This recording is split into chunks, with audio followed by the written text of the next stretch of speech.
بسم اللہ الرحمن الرحیم۔ السلام علیکم دوستو، میں آپ کا دوست آپ کا ہوسٹ عثمان بگوایا اور آپ دیکھ رہے ہیں عثمان وائس۔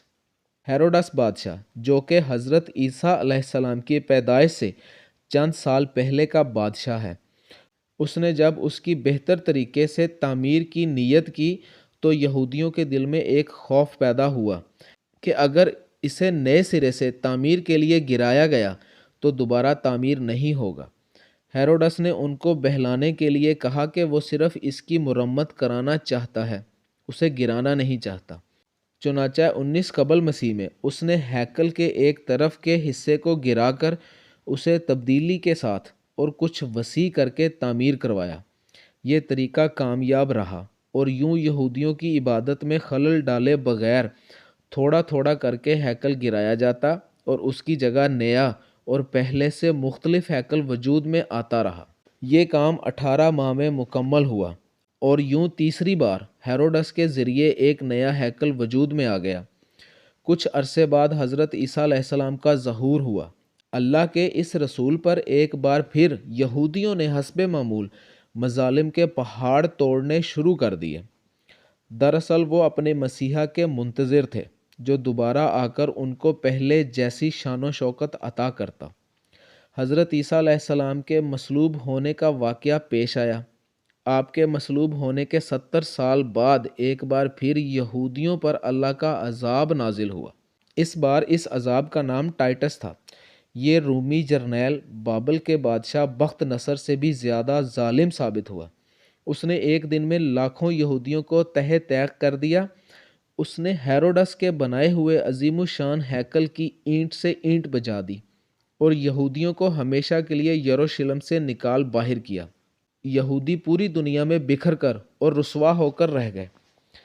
کم و بیش 1800-1900 سال تک بھٹکنے کے بعد برطانیہ نے جب فلسطین پر قبضہ کیا تو ساتھ ہی ایک ناجائز بچے اسرائیل کو فلسطین میں جنم دے دیا اور یوں صدیوں سے دھکے کھانے والی قوم کو ایک بار پھر اس ملک اسرائیل میں اکٹھے ہونے رہنے کی اجازت مل گئی۔ لیکن یہ قوم اپنی ہزاروں سال پرانی گندی فطرت سے باز نہ آئی۔ یہ برطانیہ کے جنم دیے ہوئے اسرائیل تک محدود نہ رہے، ایک بار پھر ہمسایہ ممالک کے لیے اپنی فطرت سے مجبور ہو کر مصیبت بننے لگے۔ 5 جون 1967 کو اس نے شام کی گولان کی پہاڑیوں پر قبضہ کر لیا۔ 1968 میں اردن کے مغربی کنارے پر قابض ہو گئے۔ اسی سال مصر کے علاقے پر بھی کنٹرول کر لیا۔ آج اس قوم کی شرارتیں اور پھرتیاں دیکھ کر اندازہ ہوتا ہے کہ یہ آج سے 2-3 ہزار سال پہلے بھی کس قدر سازشی رہے ہوں گے، جس کی وجہ سے اللہ نے ان پر لعنت کر دی تھی۔ مسلمان ممالک کی بے غیرتی اور بزدلی کی وجہ سے اب اس نے پوری دنیا کے مسلمان ممالک میں آگ لگا کر رکھ دی ہے۔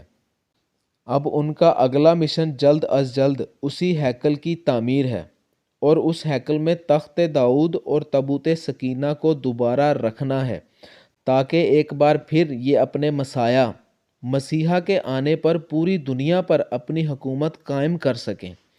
وہ یہ کام انتہائی تیز رفتاری سے کر رہے ہیں۔ اس ہیکل کی تعمیر کے نتیجے میں یہ پوری دنیا جنگ کی آگ میں لپٹ جائے گی۔ امریکہ کے صدر ڈونلڈ ٹرمپ کا اسرائیل کے دارالخلافہ کی تبدیلی کا اعلان بھی اسی سلسلے کی ایک کڑی ہے، لیکن مسلمان اقوام کو کوئی پرواہ نہیں۔